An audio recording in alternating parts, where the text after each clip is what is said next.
I would probably describe him as Glory's Che Guevara. Is the one and only Chris Harold. Studied whilst I was doing my career, practicing in town planning and environmental law. The dream car rental dream team. So I'm not on the pitch. Well, you can play as well if you want. Bloody oath. I didn't know if you'd pick yourself up. Some players have picked themselves. Brano didn't want to pick himself. He was happy to just sit there, have a cup of tea and watch. In goals, I'm going to go with Dino Julbic, the only player in A-League history to have a 100% clean sheet record. You're going very footballer, even though you're not a professional anymore. You're kind of regressing. Full circle, yeah. You're going for a tattoo. I am. Tell us why, where, how. I'm gonna be super young and hip right now. It was a YOLO moment.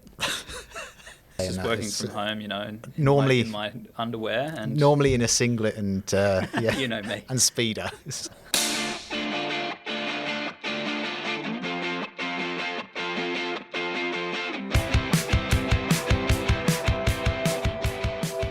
Hi guys, Gareth Morgan here, welcoming you to another episode of Glory Stories, the club's official podcast, brought to you in association with our proud club partners and great friends, Drimtel.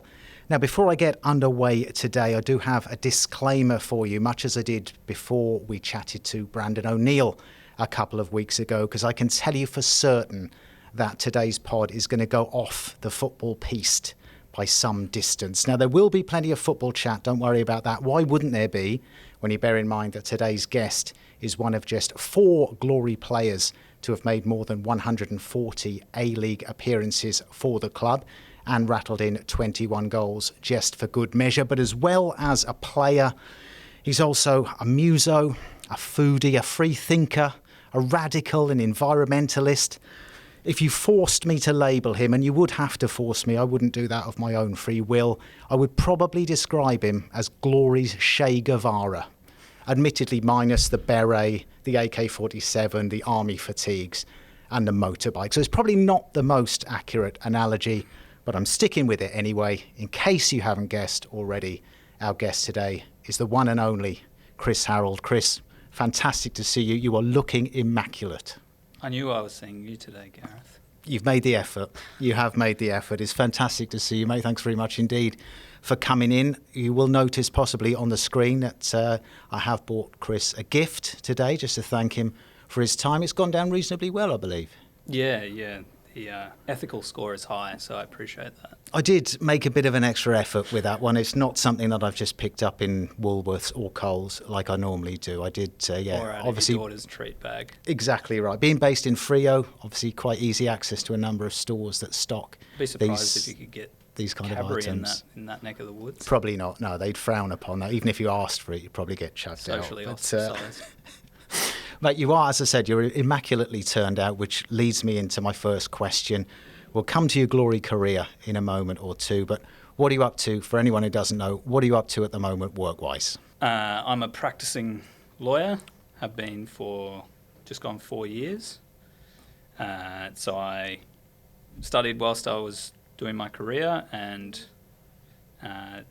decided to retire in 2020 and transition into my legal career. So I've been practicing in town planning and environmental law more recently. And doing well.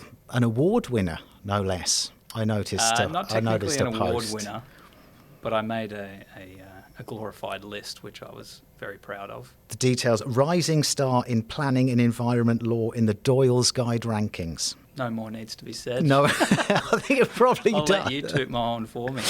Yeah, well, there you go. I know that does make you feel slightly uncomfortable, but congratulations. Thanks. All the same. As you mentioned, you hung up your boots in terms of professional football in 2020, just 27 at the time. Was it a difficult decision? Yeah, of course. Being a footballer was all I ever wanted to be since probably about 5 years old. And I've learnt a lot of lessons since retiring from football. But one of them is there's not many careers where you have such a strong desire to do that as a grown-up when you grow up compared to being an athlete.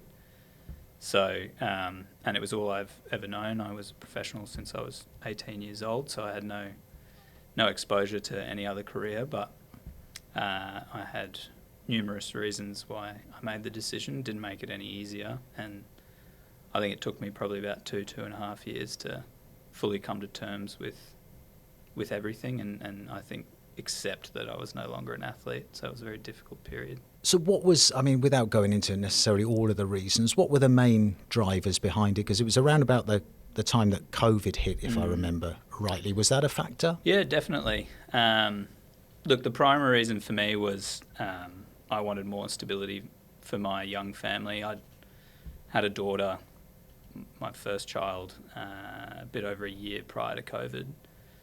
And then I obviously went over to the Mariners, and my wife and daughter were planning on moving. And then COVID happened, and I came back, and it just felt, the thought of it leaving Perth again didn't feel right. And my wife had pretty bad postnatal depression after our firstborn, and she lent very heavily on her family who are here in Perth. So for me, they were the most important part of my life, and it was a hard decision, but it was most important that I gave my family the platform that we needed, because we wanted to have another child, and I knew that it would be very challenging being away from both of our families and having no support. And my wife's also a professional, a lot smarter than me, so she also wanted to pursue her career, and that would have been really hard if we would have moved. And yeah, it's very unstable being a professional footballer. You have to be prepared to move all over the country and all over the world at the drop of a hat, pretty much. And when you have kids and your wife has a career of her own, that's not easy. So what do you miss most? Well, there's a few things, but I think probably the camaraderie and the relationship you have with your teammates. Obviously not all of them, but like you generally have a few that you connect with quite strongly, which is very different to for most people, a normal working relationship with your colleagues, because you spend a lot of time, in hotel rooms, on aeroplanes, even when you're at training. It's part of your job. You'll be at training, but you'll be waiting for training to start, or you'll be doing prehab, or you'll be in the gym, those sort of activities where you're working, but you don't have to cognitively focus as much, and you can get to know other people on a much deeper level, whereas the profession that I'm in now, everyone's pretty busy and sort of wants to get their work done, get home. So there's not as much scope to sort of just sit down and get to know people. So I think that connection with your teammates and the fun and the banter that you have is something that I really miss, and I try now to replicate that to an acceptable level within my office. Which is a differing bar. The standards are slightly different in terms of what is appropriate, what is not. Have you had a few issues with that bar? It sounds like you might have done. Luckily, I haven't been reported to HR yet. You managed to, whilst you were still playing, you managed to go through the process of studying a law degree. How challenging was that in terms of, I suppose, finding the time and just mentally getting in the right place to be studying whilst also trying to concentrate on your football? Yeah, it wasn't easy. I think I was lucky in a lot of ways, because my parents made it clear to me that getting an education was important. They never forced me to do it, but they made me realise that it would put me ahead. So I went straight out of school, straight into university. So I think that seamless transition made it a lot easier. And I just chipped away. It took me a long time. It took me 9 years. But I got in a routine, and pretty much my whole professional career was associated with having to do little bits of study. And I just managed to find a way to make it work for me, which was just sort of chipping away. Every day I'd do a little bit. And on away trips, on aeroplanes, you watch lectures, you're in hotel rooms, watch lectures, do a bit of work. And yeah, I as footballers, you have a lot of free time, and whilst it is part of the recovery, is part of your job, that's an important aspect of your job. I think you have a lot of time to dedicate to learning and bettering yourself. It doesn't have to be a university degree, but it can It can just be, expanding your knowledge and learning and using that time effectively rather than just sort of empty dead time, whilst it's important to have time where you're not stimulating your brain and you have that time to rest your mind, which is something I've learnt over the last few years. But you do also have a lot of time to focus your energy and attention into something else. And I think for me it was I've said this before, I think it greatly helped me during periods when maybe I wasn't playing so well, I was injured, because it gave me something else to focus my attention on, which I felt like I was progressing with, and I was succeeding in something else other than football, when maybe there were periods where I didn't feel like I was succeeding.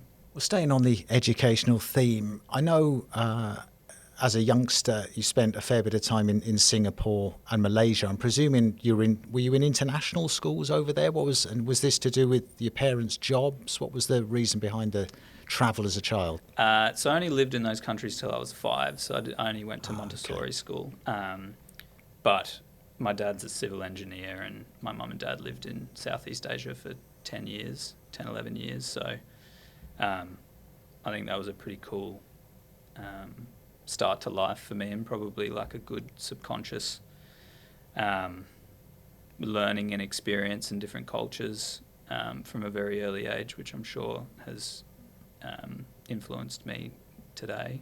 All right, let's fast forward a little bit to the start of your football career. You end up Gold Coast United in the era of Clive Palmer and Miron Bleiberg, two would be the right word, colourful characters, perhaps. Shall we? Let's go It's very for that. diplomatic of you. I do my best. A crazy time in some of the stuff that went on at Gold Coast. I mean, we always say that there's plenty of crazy stuff at Glory. I think at one time Gold Coast kind of rivaled Glory for some of the shenanigans that went on, especially towards the end, as their demise kind of kicked in. But those years that you spent at Gold Coast, how do you remember those? How do you characterise those? Oh, very fondly.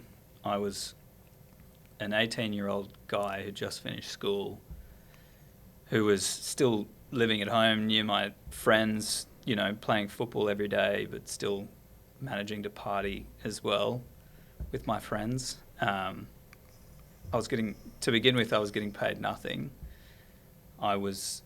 So I lived at home with my parents in Brisbane, and I was playing for the youth team on the Gold Coast. So I'd drive an hour and 15 minutes one way, return every day pretty much. And I was getting paid $50 a week. So pretty much my entire footballing salary went towards paying for petrol. So I had to have a side hustle at McDonald's where I'd work a couple of times a week flipping burgers to pay for beer on the weekends after games. But it was just it was the best, because when you're young, you are a bit ignorant, naive, and you're just you don't know any better, and you're training every day, you're being a professional footballer, and whilst, there was a lot of crap that came with it, it was I have extremely fond memories of it. And, our youth team was very successful, and I had a lot of guys from that team who became very experienced. Some of them are still playing in the A-League now. And the first team was extremely good. So guys like me and Ben Halloran and Josh Brillante, we all started playing with and training with the first team, and there were a lot of very good players in that team. So it was, my ignorance definitely helped, but I think all young players are just kind of thrown in, and you don't overthink it. You're just you're buzzing to be in that environment. And working under Miron Bleiberg, how do you recall his management style, his coaching style? Well, again, I remember at the time, so many of the older players in the first team, moaning about some of his drills and his tactics, but I didn't really know any different. So for me, it was this guy, he believed in me as a player and he gave me a chance. So for me, that's all that really mattered. He backed me, as a young player, which I think is quite significant when you get that trust from a coach as a young player. I remember he'd do drills we'd be playing five-a-sides, but you couldn't score until your team had done a back heel or a step over at some point, drills like that. So, which I remember a lot of the older guys, mumbling under their breath about. and moments like I remember we played Brisbane at Suncorp. I didn't play in this game, but I remember it, and it was when Ange was coach and they'd been on that really big winning run, and Fox had interviewed Miron before the game, like an hour before the game, and he was pretty much like going through our tactics of how we're going to like break down this this undefeatable Brisbane team. And everyone in the dressing room was like, what is this guy doing? And I think we got beat like 4-0. So it didn't work. But I think like I look back at people like Miron, and Kenny's another classic example. Like they're those big characters that add a lot. Like football and sport is an entertainment industry, and they add so much to that, rather than being these cookie cutter characters who just give generic responses. Like if you had a whole league filled with players and coaches like that, full of robots, like then the game loses so much. And I'm going a bit off tangent here, but like I'm a big believer in these athletes with big personalities, polarizing personalities, like people like Kyrgios. Like he's just a classic example of this. Because if you have a team full of robots, then it's strange. Like the winning feeling doesn't feel quite the same as a fan. Now that I'm a fan and I can view it differently, it's definitely a lot more fun when you have this volatility and this unpredictability and these big characters, big personalities. That's what adds to the drama and the event that sport is. So tying it all together, I think, whilst Miron may not have been tactically the best coach in the world, like the team still had a fair bit of success, for a new club, and the youth team did really well. And even from the point of view of how many youth players developed and got minutes and then became experienced A-League players, is success in a different way, I guess. And did Clive Palmer feature much? Did you have much very to do with him? Was he? Did you see him regularly? I still find this bizarre, but he would be at like every one of our youth team games. We'd just be playing at like a local club on the Gold Coast, and Clive Palmer would be there, just really poorly dressed, like his shirt untucked. I remember him having the weakest handshake I've ever encountered in my life, which I found strange. A real wet fish. Yeah, we would imagine a sort of power shake could be the not goal. At all. He was very prominent, like more prominent than you probably would have realised. But maybe that's where things went wrong, when you've got people who don't understand the business trying to make the decisions. That's where things can go wrong. Maybe too hands-on for his yeah. own good. I remember you telling me once before that there were occasions when the Palmer jet was made available, but there was no guarantee necessarily that the jet would be there for the return flight, depending on the result. Well, I think in classic Clive fashion, it was like the first couple of games that we played in the league, he got the private. He had two, so we got to ride on both of them. First game was, funnily enough, in Perth. And all the youth team got to fly on the jet as well, because we played a curtain raiser for the A-League game. And I remember so me and another guy flew over later because we had exams, the school exams, but I heard stories that on the flight on the way here, apparently it was going through some crazy storm, and there were some of the coaches and players who thought they were all going to die. But then we got to fly back on the jet, and then we played in Central Coast the week after and got to go in another one of Clive's jets. But yeah, I remember like sitting at the airport and we weren't quite sure when we were going to take off. It was sort of like, can we squeeze him in? Can we squeeze this jet in amongst all the other more important flights? An experience, Totally. Nonetheless. So I guess in some ways you'd been familiarised with big characters, because then when you complete the move to glory in 2012, you walk into a dressing room with some very big characters in it. And I have a big picture in the office at work of the 2012-13 squad, and there's like the young crew, which is sort of yourself, Rizzo, Macaronis, Dumba's in there, Brandon and O'Neill. Brandon's in there as well. And then there is just this sort of array of men, Vuka, Burnsy, Dean Heffernan, Billy Mehmet. It's just big characters. Yeah. So Did you, when you came in as a newbie, I guess you knew some of the lads because there were quite a few former Gold Coast players as well in that squad, Yeah. but did you kind of gravitate towards the younger group because they were still your sort of demographic at that point? Naturally. But I think Rizzo and I in particular were the two that played quite a lot in the first team that year. So, I mean, I think him and I integrated with the older guys well. But yeah, it was an indoctrination, but I think it was awesome at the same time. Like, I would have remembered getting kicked like crazy in training, and there were a lot of fights in training. I remember that year, like more than I've ever had in my career. Like a lot of guys who are seriously competitive and, you know, whose gasket could blow pretty easily.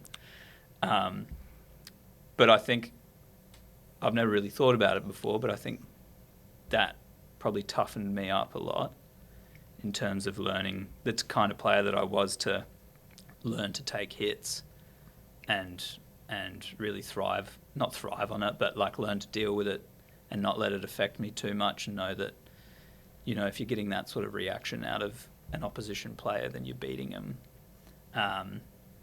But it was also great to have those sort of characters have your back on the pitch. You know, I remember playing against Burnsy for the Gold Coast and him like clattering me a few times and then leaning over the top of me and giving me an earful, even though he'd absolutely belted me unfairly. But then when he was on your team, you know, he'd run 20 metres if someone hacked me and get up all in their face.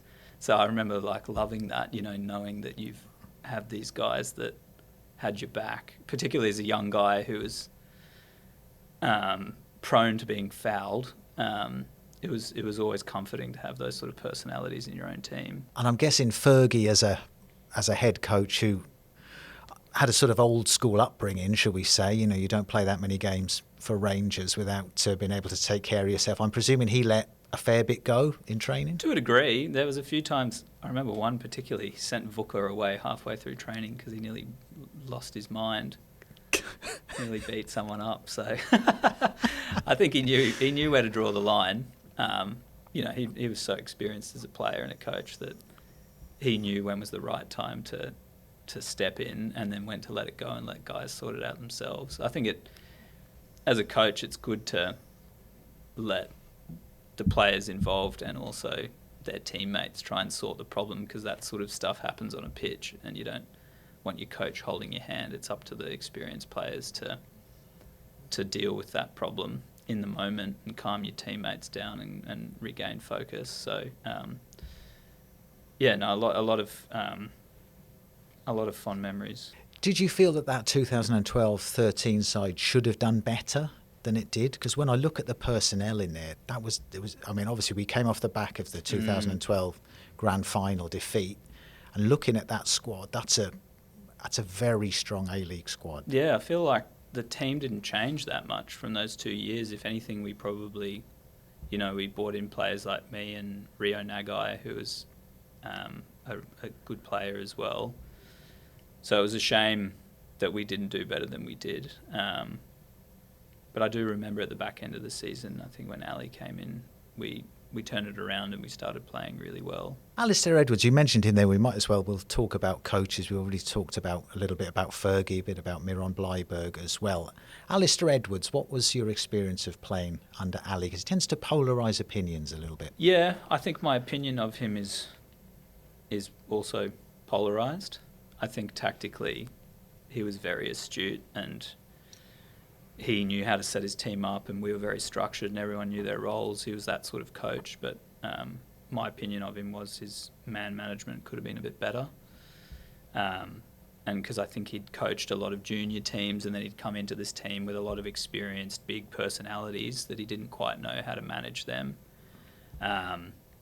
which eventually, you know, is how the dressing room got lost a little bit. So, yeah, look, I mean, I think if he was able to manage those personalities a little bit better and be a bit more flexible with his man management, I think we could have done really well. When you say he's sort of lost the dressing room. How does that manifest itself for those of us who haven't been inside a professional Well, I can remember environment? one night in particular. We played against Melbourne Victory at Amy Park. I think it was the 13-14 season. And yeah, after the game, there was pretty much like everyone sat down in the change room, and there was just this open-ended. I don't know how to describe it. Robust exchange of views. Yeah, there was some strong opinions put forward by the experienced players in that dressing room, and that was sort of the beginning of the end, I think. And it was hard for some of the younger guys who he was playing when people thought they shouldn't be playing because they were put in this difficult position. But at the end of the day, it was about, from the older players' perspective, it was about what the team needed, what was best for the team, and the way we were going. It wasn't heading in the right direction. So we felt like things from within the dressing room needed to change. And when you're sitting there in the changing room and that sort of stuff is going on, did you kind of just observe what were? Yeah, I was like 20, 21. It's not really my place to stand up and chirp in that scenario because, one, I don't have the experience, and two, it's not really my place. You got to know your place. And there were plenty of people doing all the talking, so I'll awkwardly sit in the corner and observe. A little bit tense on the way home, I imagine, Slightly, as well, yeah, on the trip back. All right, you mentioned Kenny a couple of moments ago. What's it like playing for Kenny Lowe? Well, I guess it differs for all players, but I always felt loved by Kenny, which is, again, going back to what I was saying about Miron. Like, Kenny always backed me and put a lot of faith and confidence in me, which I think he identified at times I lacked a lot of self-belief, that he tried to compensate for that. And, I think reflecting on my career, I look back on those moments when he really tried to help me in that regard. I look back very fondly, and I still have a very good relationship with Kenny because, I suppose he was my coach for quite some time. And I think he did have a lot of faith in me. So from that perspective, he'll always be held in very high regard in my mind. A lot of wide attacking players like yourself are confidence players. Were you a confidence player? Yeah, definitely. I don't think I ever maintained a degree of consistency throughout my career that I would have ideally liked. I think primarily because of that reason. Talking about going back to some of the reasons why I retired, that's also part of it. I think it wore me down quite significantly, having that amount of pressure that I'd put on myself and the high standards that I'd set for myself. And when I didn't think I was playing very well, it would affect me quite significantly, and I didn't have the tools that I think I have now to deal with that. So yeah, I mean, for me, like a prime example is season where I had my best goal scoring season. I didn't score for like the first half of the year, and I had so many chances. I was getting like clear chances every game, and it just became this like mental block, and I couldn't score. And I'll be quite vulnerable here. I remember one game against Adelaide at home. I thought I'd scored. We played at home against Adelaide, and I headed it onto the defender, and it went in, and they ended up giving it as an own goal. And this was meant to like break my drought, and then we ended up losing 3-1. And I remember coming home and just like sitting outside drinking a beer and just crying. Like it was the pits. Like I'd never felt that low before. And then a couple of weeks later, I scored. I think it was in my 100th game for Glory. I scored the scrappiest goal of my entire career.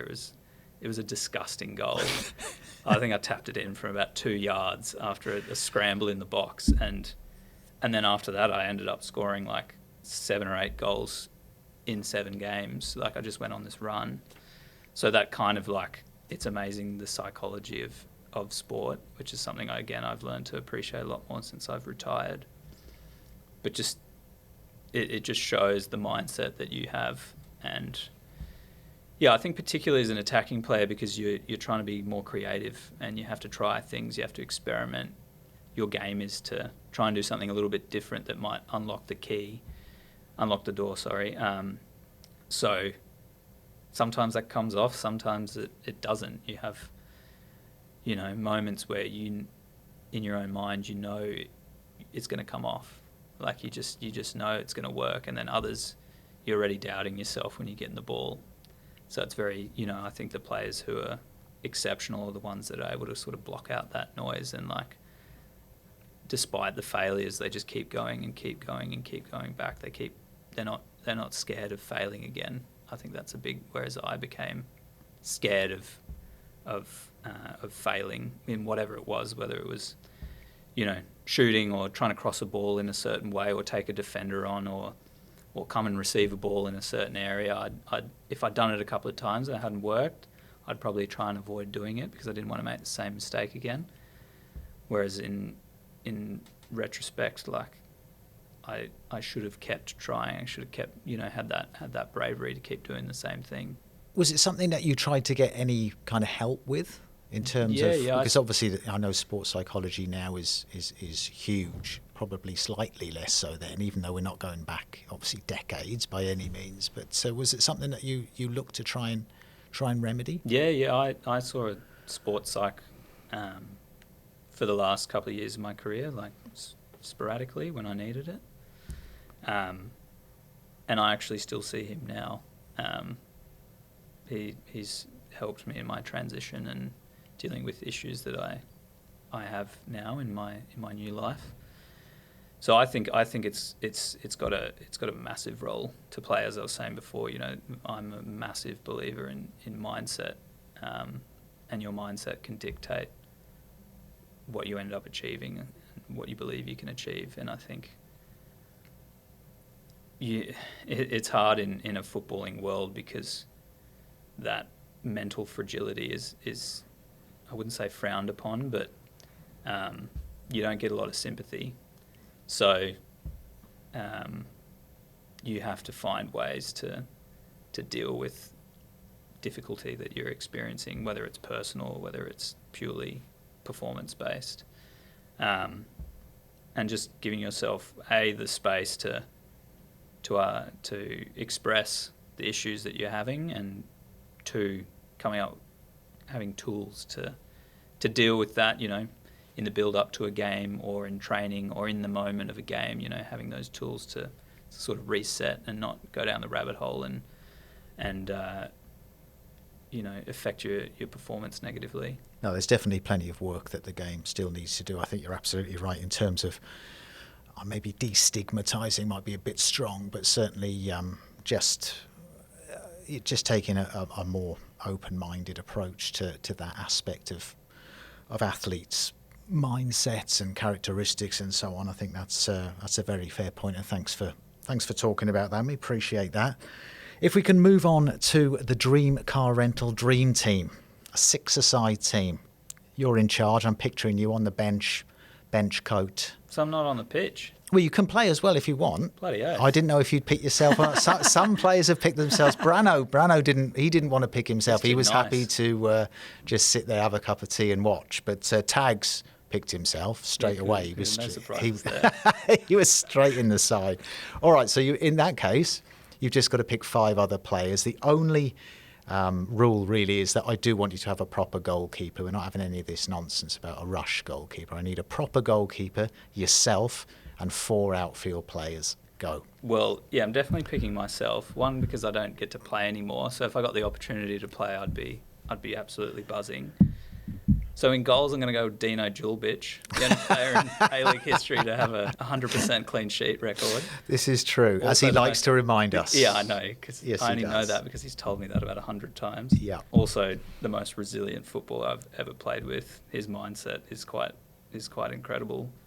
played half an hour in the grand final with a torn ACL. I don't know many people who've done that. And was willing to take a penalty in the shootout, he told me as well, and has never announced his retirement. So there you go. Could still, could be if on. Someone's going to do it, it'll be him. It would be. It would be. For mentioned tags, goal scoring machine, one of my good friends, he'd have to be in there. You just give him the ball near the goal and he's going to score. So. Did you sometimes pop round for a sauna around at Shea Tags? Do you not? I do. I haven't yet managed to invest in a nice little 2-person infrared sauna. So luckily he doesn't live too far from me. So our socialising is somewhat different than it used to be between Tags and I. Now we have a cup of herbal tea and a sauna at 8 p.m. on a Tuesday. and talk about his lawn and how he's irrigating it, no doubt. And his renos. Has he not returned the favour and come round to your ice bath? Are you still ice bathing on a regular? No. Almost every day. Good. Almost every day. It's a game changer for me. It really has been.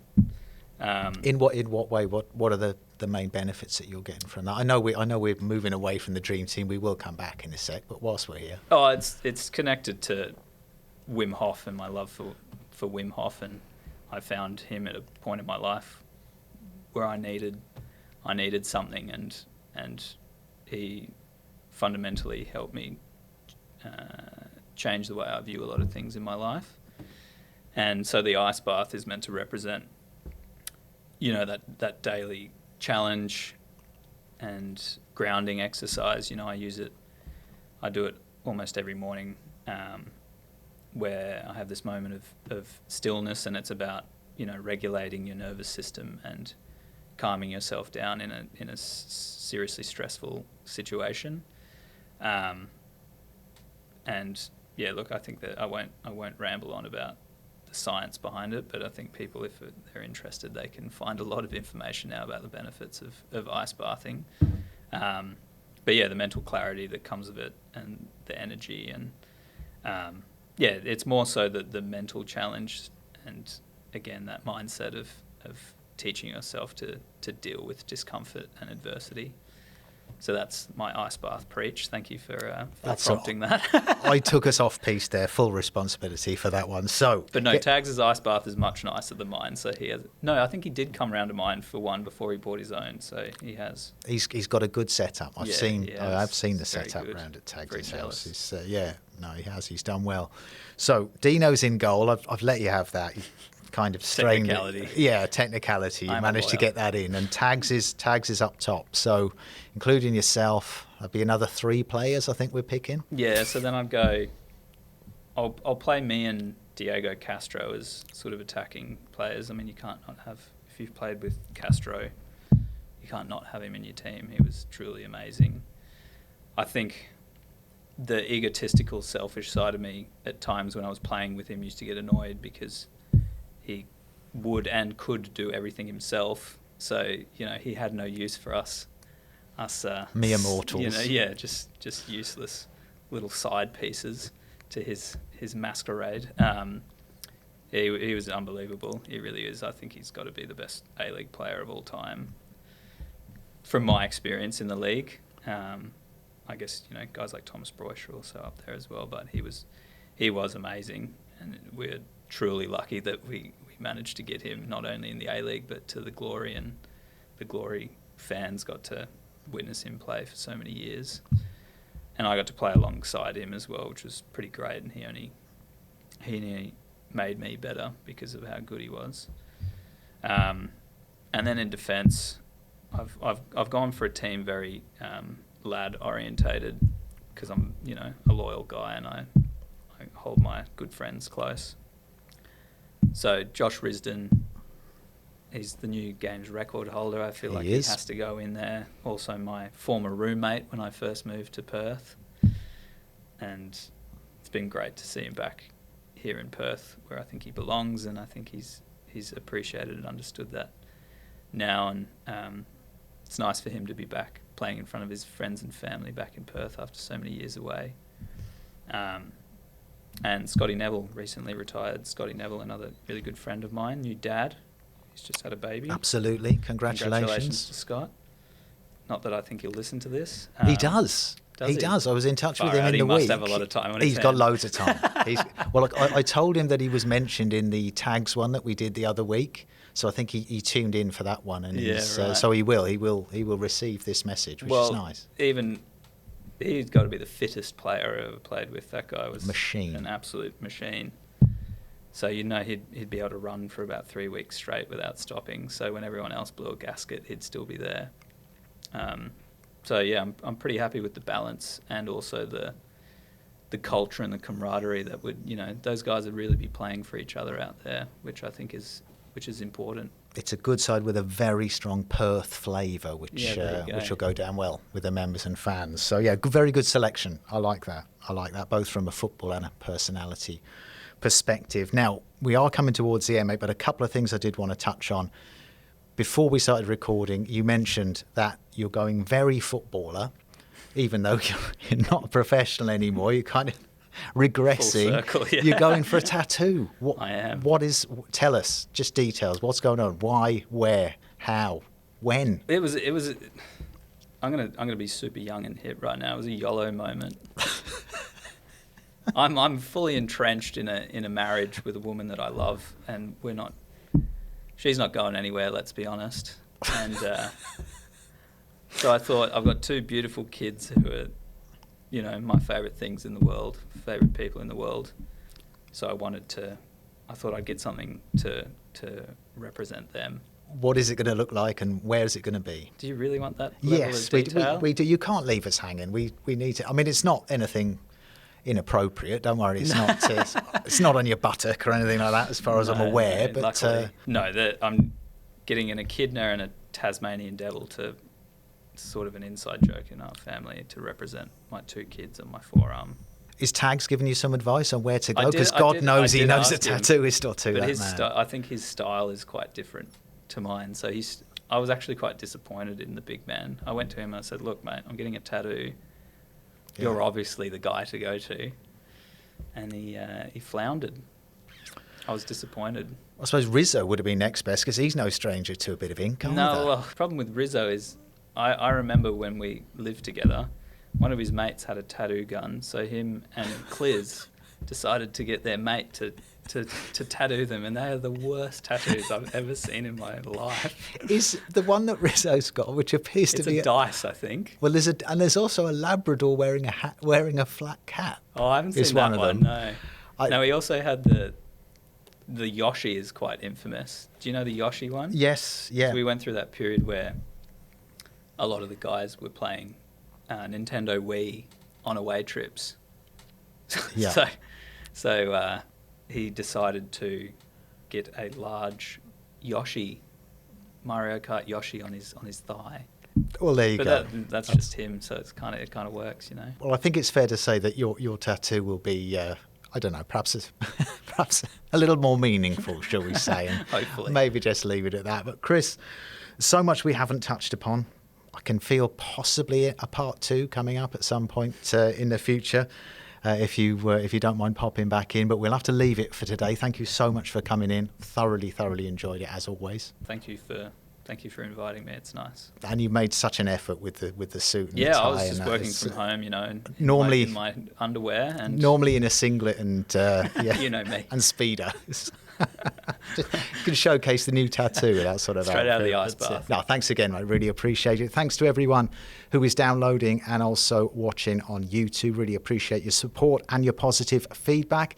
Thanks very much to the podcast sponsors, Drimtel, your connection to possibilities, to Jack and Jeff as well for all their technical help, to the Deanies for allowing us to use a snippet of their music for the title credits. We will be back with another episode of Glory Stories next week. In the meantime, thanks very much for joining us. Go well and go glory.